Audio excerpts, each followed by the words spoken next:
Hi, this is Joe again with another review. In this video, I'm going to discuss the 2002 thriller, Mel Gibson movie called Signs. Like I said, it stars Mel Gibson, Joaquin Phoenix, Abigail Breslin, and Rory Culkin. And it was directed by M. Night Shyamalan, Shyamalan Ding Dong, and who 3 years earlier came out the scene like gangbusters with his movie The Sixth Sense. And so I think this was his first movie he did since then, and he does do a cameo in this film as well. And because this was one weird cluster mess of a movie, because and it has to do with those who don't know, Mel Gibson plays a former preacher who left the church 6 months earlier after his wife had just died. So he's taking care of his two kids. One by his oldest son, played by Rory Culkin, of course Macaulay Culkin's brother. Abigail Breslin, his daughter, and and Mel Gibson's brother, played by Joaquin Phoenix. On his farm in Pennsylvania. And this one particular night, there was some kind of weird, crazy shit going on, crazy lights flying through the sky and stuff. And the next day, they found a crop circle in his crops. Of course, he does the whole M. Night Shyamalan does. The crop circle is related to aliens, or like navigation signals to space aliens and UFOs to come down to the Earth, which has been a theory that's been going on for really since the 1970s. So M. Night Shyamalan puts that into his movie, and by the time this movie came out, the crop circles thing was, it was still happening to a degree, mostly in Europe and in Canada.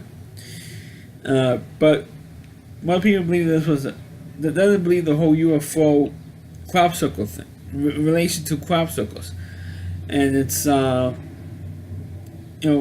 that theory was just dying out by the time this movie came out, and just reinvigorate that theory.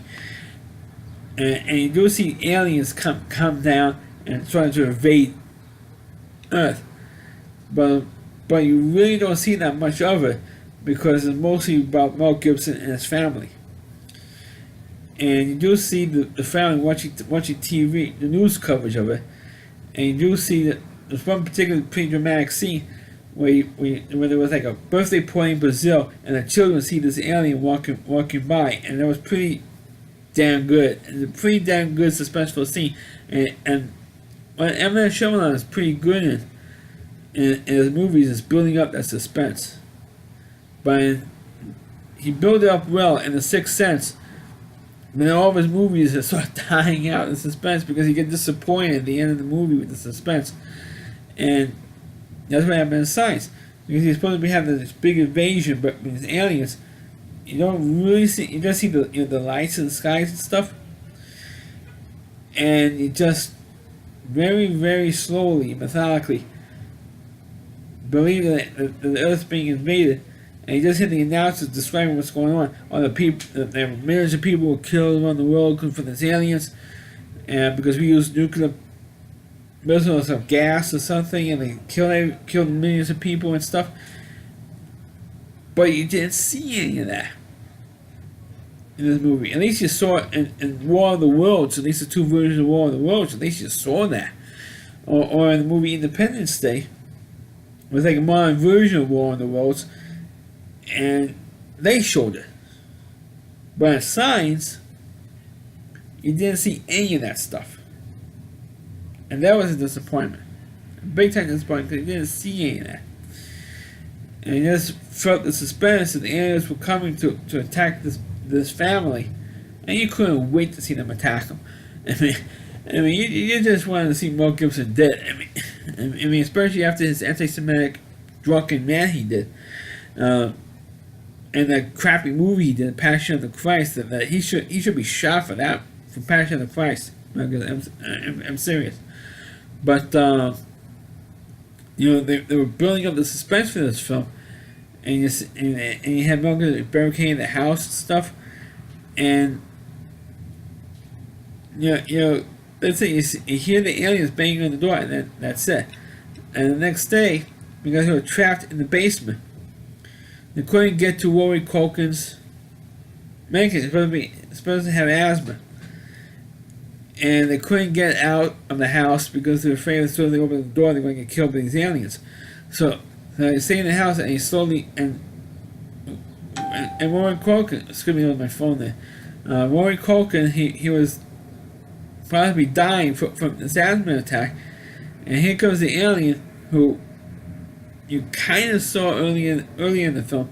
Because Mel Gibson went to M. Night Shyamalan's house, and you see an alien trying to get underneath stuck his hand in the door, and Mel Gibson just chopped a couple of the alien's fingers off it, and you hear that scream, you hear that, and somehow that alien got out of that house, got to Mel Gibson's house, and saved his son by doing some crazy, quirky alien shit coming out of his fingers, and it's kind of like a nasal spray or an aerosol spray coming out of his fingers, and it saved his son's life.